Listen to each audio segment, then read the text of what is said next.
Hello guys, welcome to my YouTube channel Nneka Queen TV. My people, I don't come with this latest so Nnamdi Kanu lawyer wey dem dey call Ifeanyi Ejiofor, e don finally speak out. E don tell us where they for adopt Nnamdi Kanu. Say they adopt Nnamdi Kanu for Kenya airport, and as they adopt am, so they torture am well before they hand over and give Nigeria DSS. So my people, I go leave una with this story. Make una watch am. If una watch am, make una not forget to subscribe to my YouTube channel Nneka In the Queen course of TV. this discourse.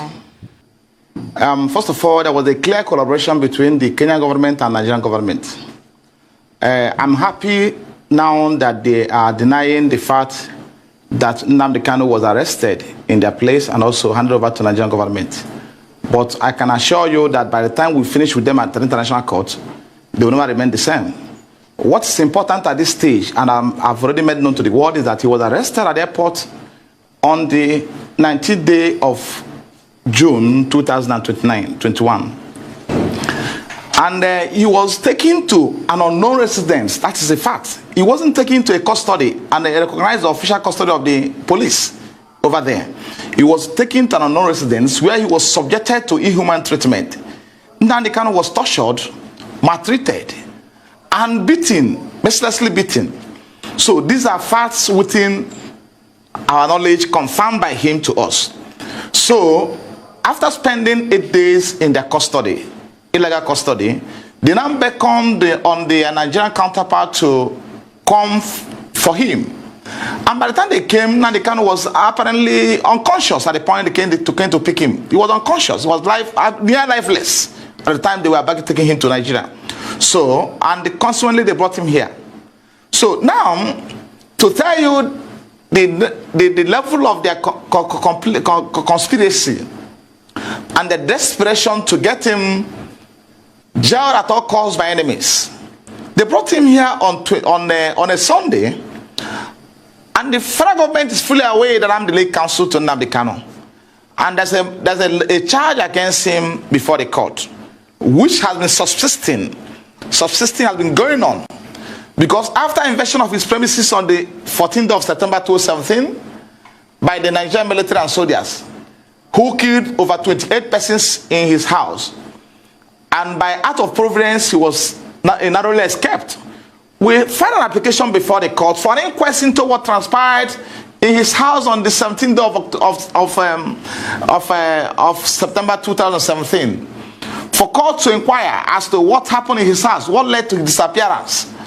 And we are still in this process, because that is fundamental. This is a person that has expressed to the world that he is ready to come for his trial on October 14th, 2017. He wasn't planning to leave the country. He wasn't planning to run away from the trial. He was ready to come for the trial on October 14th. The matter was stated for commencement of trial.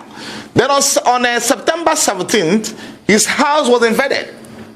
So to tell you that the government was not ready at the time to prosecute him, because they have no evidence to establish even the charge preferred against him to even date. So they went after his life.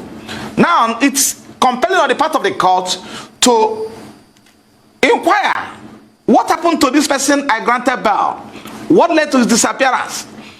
Then surprisingly, on the 28th of March 2019, when the matter came up for sureties to show cause why they will not be committed for contempt, why they were unable to produce Nnamdi Kanu. That was the proceedings of that day. The court gave an order revoking his bail. Then we said no, because the court should be bound by its records. We said no, and we filed an application to get that vacated. Since 2019 to date, the matter had severally come up before the same court, and the court was not inclined to hear this application to vacate the order. And the worst is that the federal government has not filed any response to this application before the court. They have not filed a response in counter to application to get that order vacated. They were not interested. What they are interested is to how to get in Nnamdi Kanu at all means available to them. So now he was brought into this country on Sunday after being detained, maltreated, subjected to all forms of inhuman treatment, and inflicted with severe injuries on account of handcuff that lasted on his hands for over 4 hours till before he was brought to court. And you can see him on handcuff in court on that day. Those injuries are still there, and a number of medical issues is having today on account of what was the kind of treatment that was meted out to him. So they took him to court on a Tuesday. Labaran Chaibu Labaran, who is the counsel that was in court on that day representing federal government, is fully aware that the Sefai Ejiofor is the lead counsel in this matter. And I've been in court with him in all cases affecting Nnamdi Kanu and IPOB.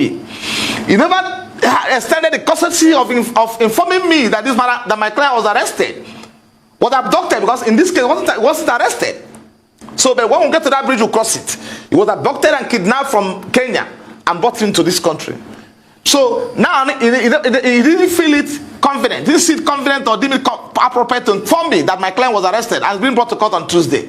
So that shows there's a collaboration between the government in question, as we stand today, and the people we are appearing before them. Because if at all there was any element of iota of transparency in what they're doing, is compelling on the part of the AG, not the lawyer representing the Federation, to inform me that they are coming to court on Tuesday, so I can come to court and see my client. I don't know what happened, and this is quite from him what happened. So on Tuesday, took him to court, and the court asked them, "Where is Barrister Ejiofor? Is he not in court? Was he not informed?" They said no. They arrested him and brought him to Abuja on Sunday, and he's called today. So now there's an underlying fact that my client will not get fair trial in that court. That's settled. The issue of fair trial has been taken away by this collaboration. But we keep on watching. We are going to see them in court.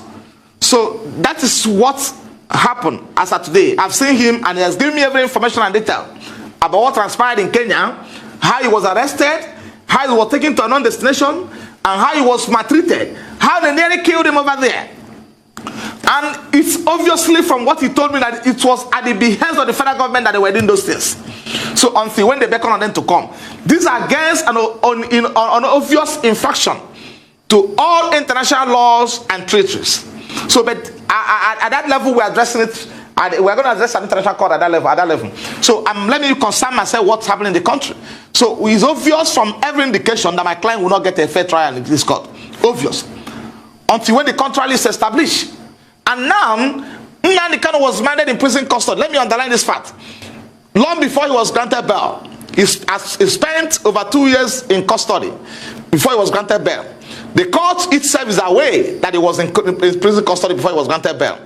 And at the point he was in prison custody, Nnamdi Kanu was never at any point in time made any effort to leave the prison without the judicial process. Now they remanded him in DSS custody, where they made it near impossible for his relatives. He is under a debilitating health situation. He has a medical condition that needs to be addressed as quick as possible, because it's only a living that can face trial. So this I can stop at this time. You will recall that on the day he was taken to court, that was last week Tuesday, Nnamdi Kanu was allowed to address the court because I was not in court. I was not in court. So that enough shows you that's the problem. Nnamdi Kanu is not a lawyer, and he has no competence to address the court. He might address the court, because if needful was done, I would have been in court to address the court, and also apply to the court that he should be remanded in prison custody. So that is a clear violation of his constitutional right to a fair trial. So because I was not in court, he was allowed to address the court. So that shows you that there is more to it than meet the eyes. Because Labaran has my number. The office of AG has my number. They have simply put on a call across to me that they've abducted, whatever they call it, they classified it as my client somewhere in Kenya and brought him to here. And I take him to court on Tuesday to continue trial. Then I'll be in court on Tuesday. And also convince the court on the reason why he should be sent to prison, to correctional center. But in this case, the court allow him, which is abnormal, which is unethical, allow him to address the court. Why should court be asking him why he run away when I'm not there? We have an application before the court which contains his affidavit on oath, deposed before a commissioner for oath in Israel, stating the facts of what transpired in his house on September 14, 2017. How he nearly escaped death, how he was ready to come to court on 14th of October 2017 to face trial. Then this are before the court, and court never entertained it. Court never entertained it. These are record black and white before the court. Court has never entertained this application before the court. So I will be craving the court or at any adjournment for the court to hear it, because it's fundamental to his fair right, to the right. The court will hear and understand what transpired in his house. That's very fundamental. Then the court is now allowed to address the court on these facts, which are already before the court. So that's area that's why I'm entertaining fear that he will be granted a fair trial in this court. So now, coming to what happened in court, the matter has now been adjourned to 6th of October, to 6th of July. Let it be clear to everybody, he never jumped bail, because if the federal government was serious about prosecuting Nnamdi Kanu, if they are serious about prosecuting him, they will allow him to come to court on September 14th, 2017, October 14th, 2017, to face his trial. Are you telling me that soldiers that invaded Nnamdi Kanu province are not from Abuja? Are they acting where they acted under the instruction of someone in Abia State? The answer is no. They came from Abuja. They have the instruction of the federal government to go to his house. So and they are fully aware that Nnamdi Kanu was scheduled to be in court on October 14th.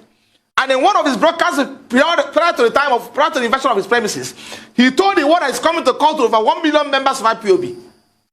He informed the court all the world. So when they allow him, if I have any case against him, to come to the court on October 14th, probably at the end of the proceedings, they will arrest him. So he never jumped bail. This is a person, okay, assuming without considering to the fact that they succeeded in killing him on 14th of October, on September 14th, when they invaded his premises, will we be talking about his trial today or not? The answer is no. Because it's only a living that can face trial, and nothing more. If he was abducted, they succeeded in abducting him on that day they invaded his premises and killed over 28 persons, civilians or armed civilians, then we shouldn't be talking about what they're saying today. So, but by act of providence, he will never escape being killed. So these are people who are fully aware that he was scheduled to be in court on October 14th for his trial. And in Abuja here. So why can't you wait for him to come to court if I have any case against him? So, and we have supplied the court these facts. We have supplied the court circumstances that led to his disappearance from court. We have informed the court and convincingly that Nnamdi Kanu was ready to start his trial. But for the fact that his life is under threat. So the court is under compelling obligation to listen to the applications before him. Let me say this to you, because it's important for us to inform you appropriately. And whatever I'm saying today to you today, I will furnish you with documents to that effect, black and white. Before the date slated for his trial, the federal government, acting through the Attorney General of Federation, filed an application to vacate his bail, to vacate his bail, right? On the premise that he has violated his bail condition. This application was filed in black and white and served on me. And I responded to that application because it's a matter for court to decide. We cannot at this stage, at that point in time, or probably during that period, determine when Nnamdi Kanu violates his bail condition or not. And also, I want you to appreciate the fact that I had also filed an application to vary their bail condition before they file their own. So this is a pending application before the court.